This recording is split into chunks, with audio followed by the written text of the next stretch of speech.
اللہ کا پیغام جبرائیل لائے، محمد کو پہنچایا صلی اللہ علیہ وسلم۔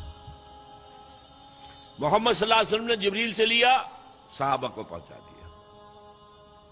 اب تیسری لنک ہے امت محمد صلی اللہ علیہ وسلم۔ اب تمہارا کام ہے پہنچاؤ پوری نوع انسانی کو، اس لیے کہ میں صرف عرب کے لیے رسول بنا کر نہیں بھیجا گیا۔ وما ارسلناک الا کافۃ للناس بشیرا ونذیرا، ہم نے نہیں بھیجا ہے نبی آپ کو مگر تمام نوع انسانی کے لیے بشیر اور نذیر بنا کر۔ تو حضور نے تو خود صرف عرب تک تبلیغ کی ہے، باقی کچھ خطوط لکھے ہیں، اس سے کوئی حجت تو قائم نہیں ہو جاتی۔ مکے والوں پر 12 برس تبلیغ کی ہے، ہندوستان میں تو کوئی آیا ہی نہیں، چین میں کوئی پہنچا ہی نہیں، تمام دنیا تک یہ کام اب امت کے حوالے کیا۔ اب اس پس منظر میں سوچئے ہم کہاں کھڑے ہیں، ہم کس شے کی گواہی دنیا کے سامنے دے رہے ہیں؟ ہمارے تو انفرادی معاملات بھی بہت پست ہیں، ہمارے تو معاملات آپس کے غلط ہیں، ہم تو جھوٹ اور دھوکہ اور فریب اور ملاوٹ اور خیانت اور غبن، اس میں تو ہم بہت ہائی مارکس جو ہیں سیکیور کر رہے ہیں۔ جارج برنارڈ شاہ نے کہا، میں جب قرآن پڑھتا ہوں تو محسوس کرتا ہوں کہ اس سے بہتر کتاب ممکن نہیں، اور جب مسلمانوں کو دیکھتا ہوں تو محسوس کرتا ہوں کہ ان سے زیادہ ذلیل قوم کوئی نہیں۔ یہ گواہی ہم دے رہے ہیں، یہ محمد کے ماننے والے یہ ہیں، یہ ہے امتی محمد کے، جو اپنے پاؤں پہ کھڑے نہیں ہو سکتے، جو اپنے معاملات مینیج نہیں کر سکتے، بیکاری، یہ اور کہاں ہے وہ دین؟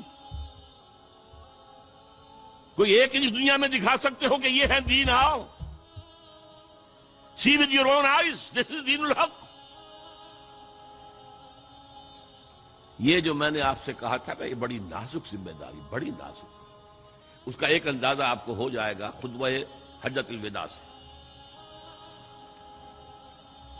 حضور نے جو خطبہ دیا، اور وہ عظیم ترین خطبہ ہے تاریخ انسانی کا، آخر میں موٹی موٹی باتوں کو پھر دہرایا۔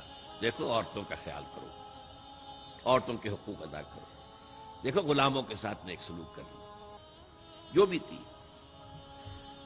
پھر آپ نے ایک سوال کیا، الا هل بلغت، لوگوں میں نے پہنچا دیا یا نہیں؟ 1.25 لاکھ کا مجمع تھا، آج سے 1400 برس قبل 1.25 لاکھ کا مجمع بہت بڑی بات تھی، بہت بڑی بات، جبکہ ابھی اسلام صرف جزیرہ نمائے عرب تک محدود تھا۔ آج بھی پہلے کبھی ہو جاتے تھے 28-30 لاکھ بھی، ان مینیجیبل ہو رہا تھا معاملہ۔ اب سعودی عرب کی حکومت نے کو مینیج کیا، پابندیاں لگائی تو 20 لاکھ، یہی ہے نا 1.25 لاکھ کا بندہ۔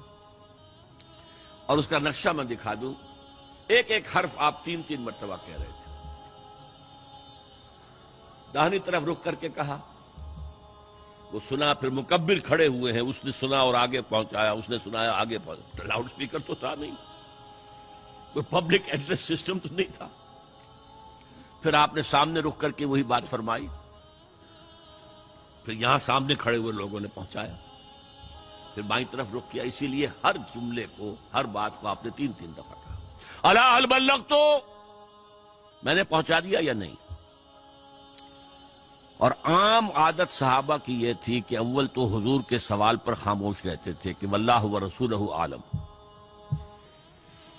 یا اگر جواب دیتے تھے تو فرط ادب سے بہت مختصر جواب۔ وہ چلبلے قسم کے شاگرد جو ہوتے ہیں، جو استادوں کو بھی پڑھانا چاہتے ہیں، صحابہ کرام اس طرح کے نہیں تھے، اپنی لیاقت اور ذہانت کا روب جو ہے اپنے استادوں پر گاٹتے۔ وہاں تو یہ تھا کہ ایک بات جواب دے، یہاں 4 جواب دیے ہیں صحابہ نے۔ انا نشہد انک قد بلغت الرسالۃ وادیت الامانۃ ونصحت الامۃ وکشفت الغمۃ،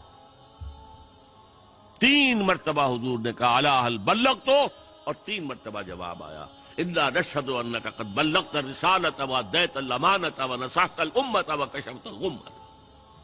اے نبی ہم گواہ ہیں، آپ نے حق رسالت ادا کر دیا، آپ نے حق امانت ادا کر دیا۔ یہ قرآن تو ہمارے لیے اللہ نے نازل کیا تھا نا، آپ کے پاس تو امانت تھی۔ آپ نے امت کی خیر خواہی کا حق ادا کر دیا، آپ نے ہر قسم کی گمراہیوں کے، اندھیاریوں کے، اندھیروں کے پردے چاک کر دیے۔ 3 دفعہ یہ جواب لے کر انگشت شہادت سے اشارہ کیا آسمان کی طرف، پھر لوگوں کی طرف، اللہم اشہد اللہم اشہد اللہم اشہد۔ اے اللہ تو بھی گواہ ہے، یہ مان رہے ہیں کہ میں نے پہنچا دیا۔ They can't sue me in your court on the day of judgment۔ یہ میرے خلاف استغاثہ نہیں لا سکتے کہ میں نے پہنچانے میں کمی کی ہے، یہ مان رہے ہیں کہ میں نے پہنچا دیا۔ It was the sigh of relief جس کو کہتے ہیں 23 برس کی محنت شاقہ۔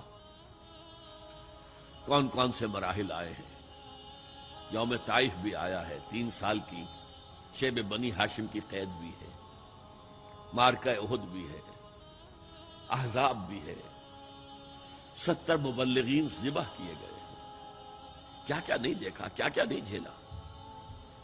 لیکن پھر بات کیا ہوئی؟ اب آپ نے آخری بات اللہم اشہد اللہم اشہد اللہ، اور اس کے بعد فَلْيُبَلِّغِ الشَّاهِدُ الْغَائِبَ۔ اب جو یہاں موجود ہیں ان کے ذمے ہے کہ پہنچائیں ان کو جو یہاں نہیں ہے۔ میں فارغ، میرے کندھے سے بوجھ اتر کے اب تمہارے کندھوں پر آیا۔ اب اس غائب میں وہ بھی تمام لوگ شامل تھے جو اس وقت دنیا میں تھے اور وہاں نہیں تھے۔ شاہد اور غائب کا لفظ آ گیا جہاں سے میں نے بات شروع کی تھی، شاہد اور غائب۔ شاہد موجود، فَلْيُبَلِّغِ الشَّاهِدُ الْغَائِبَ، اور غائب میں وہ بھی ہے جو قیامت تک آئیں گے۔ یہ ہے اس امت کا فرض منصبی، اور اگر آپ سمجھیں یہ ہے اس امت کا فریضہ رسالت۔ ایک بڑے نکتے کی بات بتا رہا ہوں آپ کو، ایک نبوت ہے، ایک رسالت ہے۔ نبوت حضور کے انتقال کے ساتھ ختم، نبوت لینے کا نام ہے، اللہ سے لینے کا نام ہے، یہ اینٹینا لگا ہوا اور وہی آ رہی ہے۔ رسالت پہنچانے کا نام ہے۔ ایک شخص نبی بھی ہے، رسول بھی ہے، حضور نبی بھی ہے، رسول بھی ہے، یا ایھا النبی یا ایھا الرسول، نبی کی حیثیت سے ریسیو کر رہے ہیں اور رسول کی حیثیت سے پہنچا رہے ہیں۔ انتقال ہوا، نبوت ختم، کھڑکی بند، رسالت جاری ہے، رسالت ختم نہیں ہوئی، رسالت محمدی تا قیام قیامت جاری ہے، یہ بائی پراکسی ہے۔ اب وأخلص نيتي دوما لرب واحد ديان بروح ملؤها طهر وقلب كله إيمان